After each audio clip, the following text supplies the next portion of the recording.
Muito bem, irmãos, quero cumprimentar os irmãos com a paz do nosso Senhor e Salvador Jesus Cristo, essa pessoa maravilhosa que é Jesus, esse Deus perfeito, maravilhoso.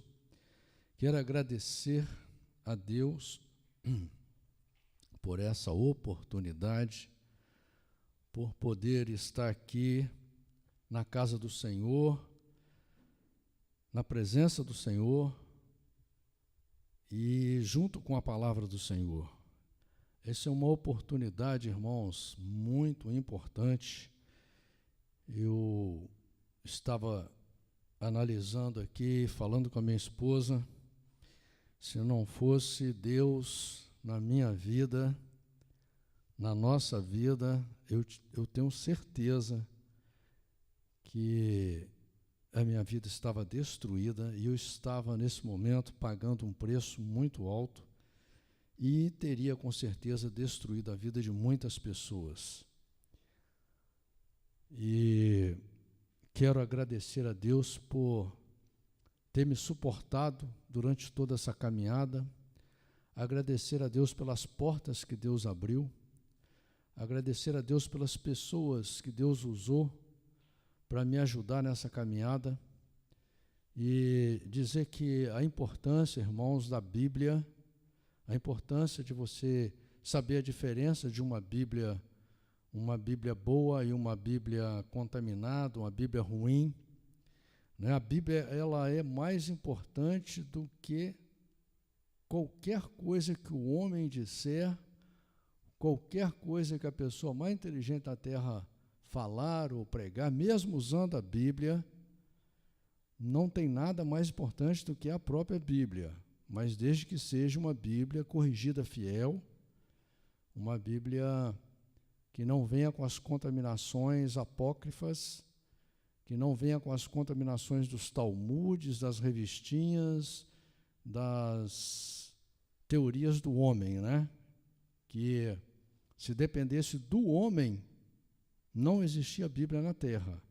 Mas o que eu posso dizer para vocês é que até agora, até hoje, quem manteve a Bíblia aqui na Terra, do jeito que está ainda, principalmente uma corrigida fiel, porque tem Bíblias aí que já nem são Bíblias, como a NVI e tantas outras, quem manteve a Bíblia até hoje do jeito que está é o próprio Deus. E é um privilégio. Mas não se esqueçam, irmãos, que Deus tem um projeto dele, e no projeto de Deus existe uma coisa muito importante, muito, que você precisa de observar. Chama-se livre-arbítrio. Deus, ele vai tentar te ensinar, ele vai tentar te converter, ele vai tentar te ajudar durante toda a sua vida. Enquanto você estiver vivendo aqui na Terra, ele vai tentar te ajudar. Mas ele não vai te forçar. Ele não vai te obrigar. Ele não vai impor sobre você os ensinamentos, os estatutos, os mandamentos e os juízos de Deus. Irmãos, veja bem que o Novo Testamento é claro, que os estatutos, os mandamentos, os juízos de Deus, ou seja, as regras de Deus, continuam valendo para o ser humano aqui na Terra. Por quê? Somos seres humanos, somos terrenos, estamos vivendo aqui na Terra, estamos vivendo na carne, não fomos para o céu ainda, não fomos para o paraíso, não estamos no milênio, nós estamos vivendo na terra. Você está vivendo um corpo carnal, um corpo fraco, perecível, que você sofre a influência dele, é um corpo que ele está extremamente agarrado com as coisas terrenas, porque ele é terreno, como o presbítero irmão Paulo disse aqui, que do pó viemos, ao pó voltaremos. Ou você já viu que a pessoa, quando morre, ela não vira nada, né? Se você for lá no cemitério agora, quem morreu há um tempo já, você não vai ver o corpo lá não, você vai ver um esqueleto lá, só o osso, entendeu? Então, o corpo realmente ele vai acabar. O que vai viver e ganhar um novo corpo é a pessoa que está aí dentro. É o ser espiritual que você é. Mas, por enquanto, irmãos, você ainda é carnal. E a carne tem tanto poder sobre você que a Bíblia deixa claro para que você não possa confiar em ninguém, nem em você mesmo. Se você for sábio, você vai confiar só em Deus. E para que você confie em Deus, saber qual o caminho que você deve andar, você tem que ler a Bíblia para ver o caminho que você deve andar. E veja bem, irmãos, que a mesma Bíblia que eu tenho é a mesma que você tem, porque Deus não faz diferença entre pessoas. Se você tiver uma Bíblia contaminada, eu posso te garantir que se você estiver buscando a Deus com sinceridade, mesmo você sendo fraco, falho, pecador, mas você tiver o desejo sincero no seu coração, se você determinar para você, mesmo você sendo hipócrita, fingido, maligno, mas se você determinar, eu quero vencer, Senhor, eu quero te conhecer, Senhor, eu quero conhecer o teu projeto, Senhor, eu quero conhecer o teu reino, Senhor, eu quero andar de acordo com a sua vontade, não de acordo com a minha. Se você travar essa luta com Deus, eu posso te garantir que você vai descobrir o verdadeiro caminho de Deus através da palavra de Deus. Porque, irmãos, não se iluda, tem gente que lê Bíblia há 40 anos e não conhece o projeto de Deus, não conhece a Deus, até porque se conhecesse, não seria um falso pastor, um falso sacerdote, um mentiroso. Não seria. Não acredita na verdade que Deus existe, não acredita na promessa de Deus que é de ressurreição e vida eterna, porque se acreditasse, jamais iria bater de frente com Deus, né? Como diz a palavra do Senhor, quem és tu que replicas Deus? Quem és tu que questiona Deus? Quem é o homem? Qual o poder que o homem tem?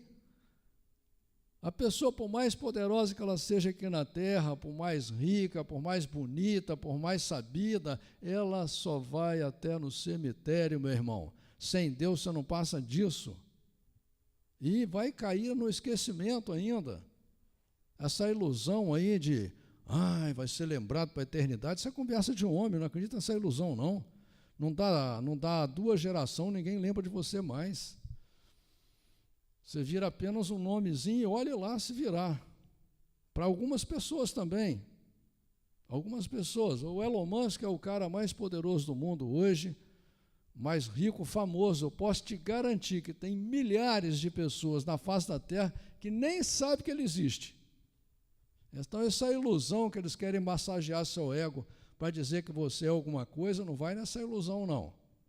Entendeu? Acredite na matemática, no projeto que Deus já colocou no seu coração, que o diabo muitas vezes está cegando você para você não enxergar a verdadeira verdade, entendeu? E se Deus te deu uma Bíblia, é para você ler e você buscar o conhecimento do texto, do contexto, daquilo que Deus quer te ensinar. Não acreditar em conversa dos outros. Eu posso te garantir isso, irmãos, porque eu lutei com Deus muitos anos, muito tempo, e uma das coisas que eu sempre pedia para Deus, falar, Senhor, eu não aguento mais ser enganado pelo homem, não aguento mais ser enganado nem por mim mesmo. Eu quero que o Senhor me mostre o teu caminho, o Senhor me mostre a tua verdade, eu quero que o Senhor me mostre a tua palavra, assim como ela é. E quando Deus foi tirando as escamas dos meus olhos e foi me mostrando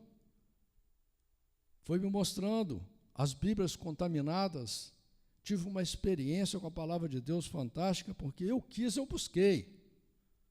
Eu me cansei de ser enganado pelo homem, até por mim, né? Os meus achismos, porque a Bíblia, irmãos, não tem achismo, é matemática pura.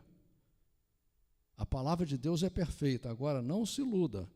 O livro de Amós deixa claro que vai chegar um tempo que a palavra vai sumir. O homem vai rejeitar a Bíblia, o homem vai rejeitar a igreja, o homem vai rejeitar a presença de Deus, e Deus vai deixar. E Deus vai deixar. E olha o que aconteceu com todo esse povo que conta desde Gênesis até Apocalipse, que abandonaram a presença de Deus.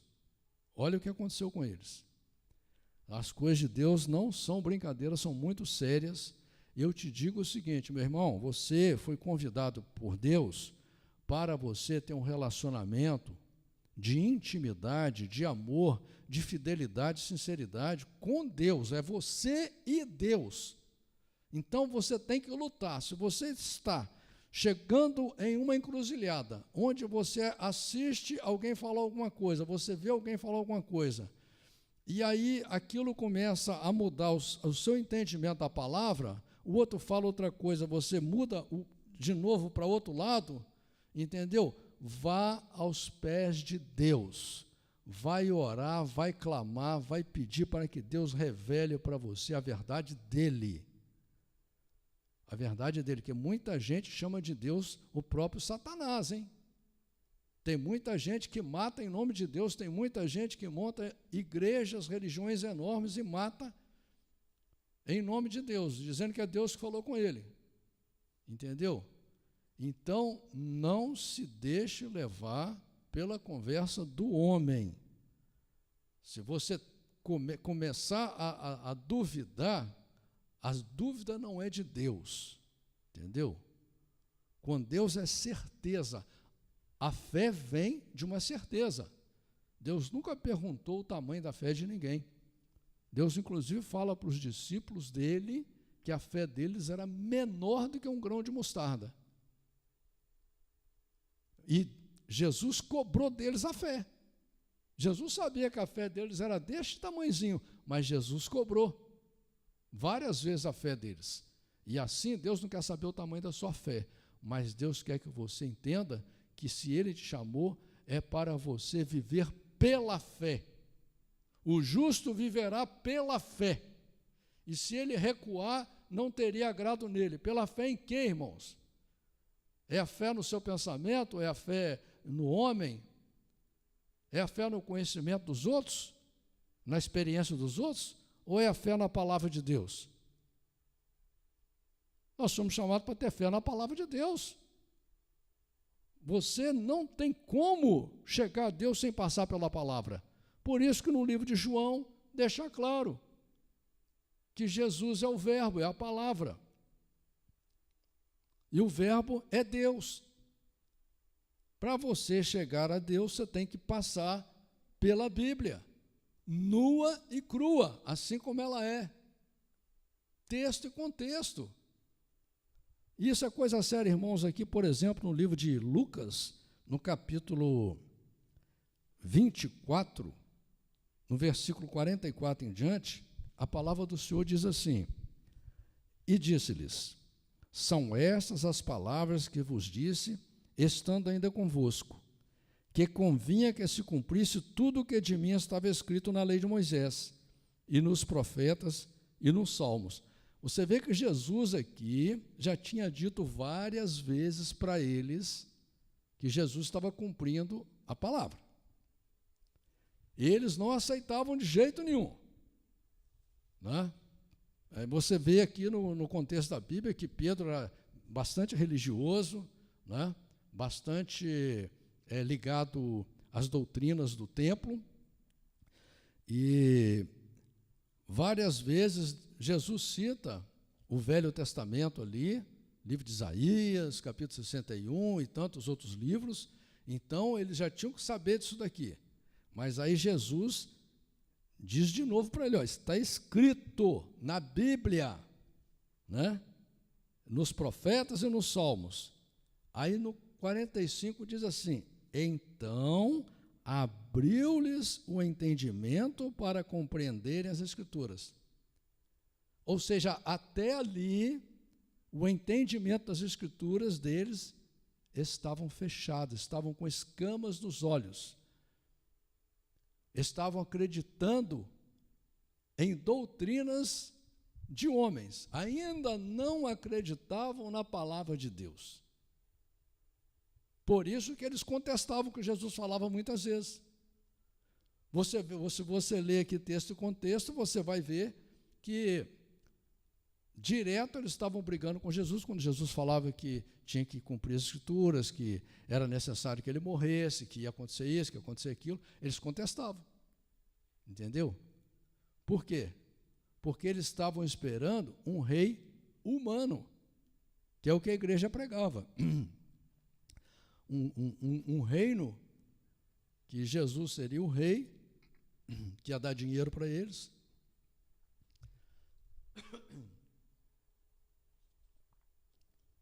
Que ia dar dinheiro para eles, ia dar riqueza, ia dar casas, ia dar tudo, né? É isso que eles estavam buscando, estavam esperando. E Jesus mostrando uma coisa completamente diferente. E aqui deixa claro isso aqui, irmãos. Então abriu os entendimentos para compreender as Escrituras. E Jesus fala que se você tiver falta de sabedoria, você tem que pedir para Ele. Jesus não fala para você pedir para os outros, não. Eu nunca subi numa tribuna ou preguei para alguém e falei para a pessoa acreditar em mim, não. Nunca pedi para ninguém me seguir, assim como o apóstolo Paulo deixou claro, entendeu? Que ninguém fale, eu sou de Apolo, eu sou de Pedro, eu sou de Paulo, que é isso? Nós somos de Jesus. Eu nunca pedi para ninguém me seguir, nem acreditar em mim, e nem vou pedir para ninguém acreditar em mim. A gente prega aqui Jesus Cristo. Nós pregamos a palavra de Deus, a Bíblia Sagrada, para você seguir a Jesus. É Ele que vai te ensinar, Ele que vai abrir seu entendimento. Não é a minha palavra de nada vale. E diz aqui, assim está escrito e assim convinha que o Cristo padecesse e ao terceiro dia ressuscitasse dentre os mortos. E em seu nome se pregasse o arrependimento e a remissão dos pecados em todas as nações, começando por Jerusalém. Então essa palavra ia continuar, irmãos, até porque os discípulos de Jesus, eles não iam estar vivos nem ter condição de pregar no mundo inteiro. Será que as pessoas não entenderam isso? Que a igreja foi criada no livro de Êxodo, a partir do capítulo 12 ali, e ela se estende até a vinda de Jesus. Jesus vem buscar o quê, irmãos? A igreja dele, mas qual igreja? As pessoas que estiverem reunidas, buscando o conhecimento da palavra dele, buscando a presença dele, né? Então deixa claro aqui, que em seu nome pregasse o que? Arrependimento, mas tem muita gente que acha que está perfeito, que está santo, não precisa de mais nada. Estamos na graça, não precisamos de mais nada, somos todos santos, só estão escondendo as asas. Tem gente aí que está com a asa escondida, né? A perfeição é total. Sabedoria total também, conhece a Bíblia toda, né? Tropeça em tudo quanto é versículo, achando que tem gente tolo nesse mundo que não conhece a palavra direito, e estão enganando aquele que quer ser enganado também, né, irmãos? Porque eu nunca aceitei ser enganado. Já fui enganado, inclusive a pessoa que mais me enganou fui eu mesmo. Só que eu nunca aceitei, eu estou sempre buscando evolução. Nunca cheguei na presença de Deus achando que eu sou perfeito, ou que eu sou melhor do que alguém, ou que eu sei alguma coisa, entendeu? Minha oração com Deus é clara. Eu não sou nada, sou apenas um servo inútil de Deus, um mau servo. Só isso. Nem condição técnica, de conhecimento, psicológica, fisiológica. Não tem condição nenhuma de ser um representante de Deus aqui na terra. Entendeu? Apenas Deus me chamou, graças ao Senhor, à misericórdia de Deus. Deus me deu essa oportunidade de eu conhecer a palavra dele, de eu poder falar sobre ele, que eu não faço mais do que obrigação de divulgar a palavra do Senhor, aquilo que Deus coloca no meu coração, no meu pensamento, aquilo que Deus me ensinou, né? Mas é só isso, irmãos. Não sou exemplo para ninguém, sou apenas um pregador. Muito bem, irmãos, estamos lendo aqui o livro de Deuteronômio, no capítulo 3. Essa história fantástica, esse livro fantástico que é Deuteronômio.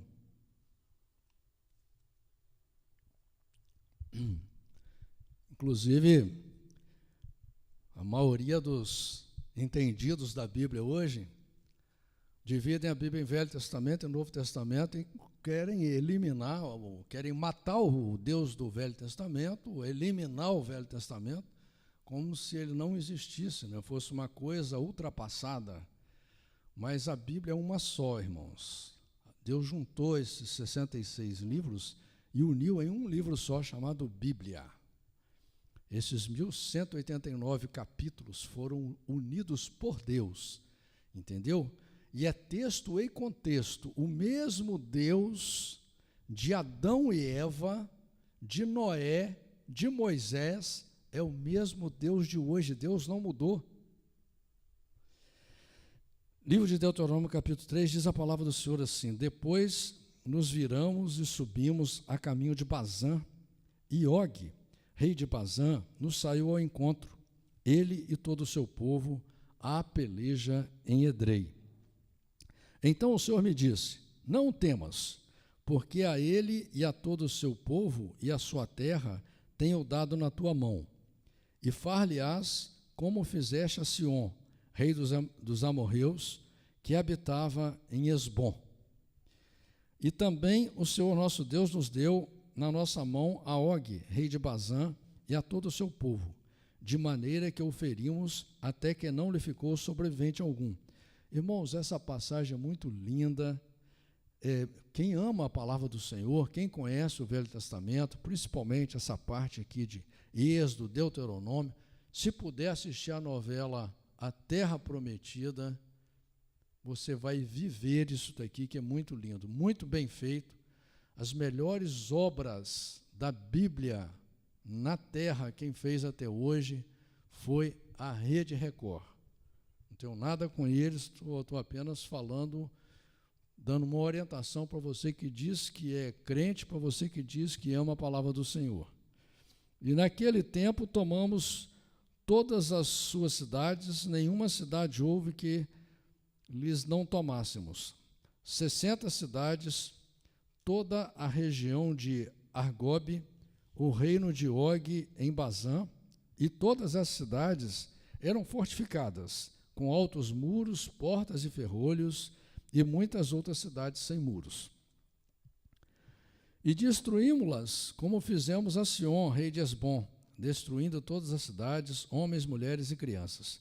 Porém, todo o gado e o despojo das cidades tomamos para nós por presa. Assim, naquele tempo, tomamos a terra das mãos daqueles 2 reis dos amorreus que estavam além do Jordão, desde o rio de Armon até o rio de Hermon. A Hermon, os sidônios chamam Sirion, porém os amorreus a chamam Senir. Todas as cidades do Planalto e todo o Gileade e todo o Bazã até Salcar e Edrei, cidades do reino de Og em Bazã, porque só Og, o rei de Bazã, restou dos gigantes. Eis que o seu leito, um leito de ferro, não está porventura em Rabá dos filhos de Amon? De 9 côvados o seu comprimento e de 4 côvados a sua largura pelo côvado comum. Irmãos, aqui é um exemplo de um gigante daquela época. Existiam vários gigantes e a Bíblia relata e diz aqui que a cama dele era de ferro e tinha 9 côvados de comprimento e 4 côvados de largura. O côvado, na medida hoje, seria em torno de 50 centímetros. Então, a cama de comprimento daria mais ou menos uns 4 metros e de largura uns 2 metros. Era uma cama grande, irmãos, né? Mas isso é para quem crê. Tomamos, pois, essa terra em possessão naquele tempo, desde Aroer, que está junto ao ribeiro de Arnon, e a metade da montanha de Gileade, com as suas cidades, tenho dado aos Rubenitas e Gaditas. E o restante de Gileade, como também todo o Bazã, o reino de Og, dei a meia tribo de Manassés. Toda aquela região de Argobe, por todo o Bazã, se chamava Terra dos Gigantes. Jair, filho de Manassés, alcançou toda a região de Argobe, até o termo dos Gessuritas e Maacatitas, e a chamou do seu nome Avote Jair, até este dia.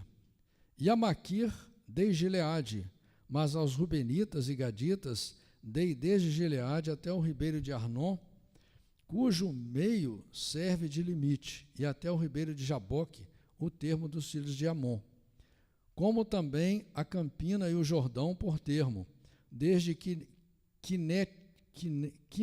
Quinerete até o mar da Campina, o mar salgado, abaixo de Asdod e Pisga, para o oriente. E no mesmo tempo vos ordenei, dizendo: o Senhor vosso Deus vos deu esta terra para possuí-la. Passai, pois, armados vós, todos os homens valentes, diante de vossos irmãos, os filhos de Israel. Tão somente vossas mulheres, vossas crianças, o vosso gado, porque eu sei que tendes muito gado, ficarão nas vossas cidades, que já vos tenho dado, até que o Senhor dê descanso a vossos irmãos como a vós, para que eles herdem também a terra que o Senhor vosso Deus lhes há de dar além do Jordão. Então voltareis, cada qual a sua herança, que já vos tenho dado. Também dei ordem a Josué no mesmo tempo, dizendo: os teus olhos têm visto tudo que o Senhor vosso Deus tem feito a estes dois reis, assim fará o Senhor a todos os reis a que tu passarás. Não os temais, porque o Senhor vosso Deus é o que peleja por vós. Irmãos, aqui no versículo 11, você vai ver uma referência importante em Deuteronômio capítulo 2, versículo 11 e versículo 20, Gênesis capítulo 14, versículo 5, Amós capítulo 2, versículo 9, Jeremias capítulo 49, versículo 2, Ezequiel capítulo 21, versículo 20, Apocalipse capítulo 21, versículo 17. E esse versículo 22 também é muito importante, irmãos. Deus fala assim: não temais, porque o Senhor vosso Deus é o que peleja por vós. Quando Deus te dá uma Bíblia, Ele já está pelejando por você. Ele já está convidando você para viver com Ele, para ser amigo dEle, para ser filho dEle, para viver com Ele no reino dEle, né? Então, depende de você aceitar o governo de Deus sobre a sua vida, porque Deus está governando. Deus governa, irmãos, não se iluda. Não se iluda. Ninguém tem mais poder aqui na terra do que Deus. Ninguém. Nada. Entendeu? E se Deus estiver contigo, nada, nem ninguém poderá com você. Essa é a realidade. Essa é a realidade. Agora, você tem que entender isso, que você precisa de aceitar o governo de Deus sobre a sua vida. O seu rei tem que ser Jesus, o seu governador tem que ser Jesus, o seu salvador, o seu mestre, o seu professor tem que ser Jesus, o seu refúgio, a sua fortaleza tem que ser Jesus, a sua força tem que ser Jesus, porque Ele é o único que pode pelejar por você, é o único que pode dar vitória. Também eu pedi graça ao Senhor no mesmo tempo, dizendo: Senhor Deus, já começaste a mostrar ao teu servo a tua grandeza e a tua forte mão, pois que Deus há nos céus e na terra, que possa fazer segundo as tuas obras e segundo os teus grandes feitos. Rogo-te que me deixe passar, para que veja esta boa terra que está além do Jordão, esta boa montanha e o Líbano. Porém o Senhor indignou-se muito contra mim por causa de vós e não me ouviu. Antes o Senhor me disse: basta, não me fale mais desse assunto. Irmãos, esse povo que está pregando a graça aí, esse povo que está desviando as pessoas da presença de Deus, do projeto de Deus, das regras de Deus, dos mandamentos de Deus, eles não conhecem a Deus, não temem, não respeitam, não admiram a Deus, e se deixar, eles vão te desencaminhar, vão acabar com a sua vida. Olha aqui, nós estamos falando de Moisés, que a Bíblia considerou um homem mais manso da terra. Nós estamos falando de Moisés, que Deus elegeu para representar ele no Egito, numa caminhada de mais de 40 anos, como líder. Um homem que foi intocável. Muitas pessoas estão dizendo até que isso aqui, tudo que está falando é mentira, que Moisés nunca existiu esse êxodo. Entendeu? Pessoas que provam matematicamente para você, na matemática deles. Entendeu? Então, cuidado, não se iluda. Moisés era um homem tão amado por Deus que Miriam, irmã dele, e Arão, quando falaram mal de Moisés, injustamente, Deus colocou uma lepra em Miriam por uma semana. Ela ficou leprosa e teve que ficar numa caverna, sofrendo, e com medo de morrer ainda. Com Deus não se brinca, irmãos. Não se brinca com Deus. Deus, Ele é maravilhoso. Ele não é bom, não, Ele é maravilhoso. Mas Ele é justo. Ele é justo, 100% justo. Não confunda Deus com a justiça do homem aqui. Não confunda o amor de Deus com o amor do homem. O amor de Deus é perfeito, por isso que Ele é 100% justo. Sobe ao cume de Pisga e levanta os teus olhos ao ocidente, e ao norte, e ao sul, e ao oriente, e vê com os teus olhos, porque não passarás esse Jordão. Manda, pois, a Josué, e anima-o, e fortalece-o, porque ele passará adiante desse povo, e o fará possuir a terra que verás. Assim ficamos neste vale defronte de Bet-peor. E aqui no versículo 26, vocês vão ver uma referência muito importante, lá em Salmos, capítulo 81, versículo 7, Números, capítulo 20, versículo 24, Deuteronômio, capítulo 1, versículo 37, Salmos, capítulo 78, versículo 21 e 59, Êxodo, capítulo 17, versículo 7, Deuteronômio, capítulo 32, versículo 51. Então, irmãos, não só aquele povo todo que Deus tirou do Egito debaixo de uma promessa, como hoje, você tem a promessa escrita na sua mão. Deus olhou do céu, se agradou de você, Deus te deu uma Bíblia na sua língua, colocou na sua mão, para fazer você livre do homem, livre da morte, para você vencer a morte, para você viver num mundo maravilhoso. Agora, se você for rebelde contra Deus, se você não aceitar a palavra de Deus, que está escrito, vai acontecer com você a mesma coisa. Aquele povo não alcançou a terra prometida. E não só aqui, só eles. O próprio Moisés, que era um homem que tinha intimidade com Deus. Deus não deixou ele entrar na terra prometida também. Amém, irmãos? Louvado seja esse Deus maravilhoso.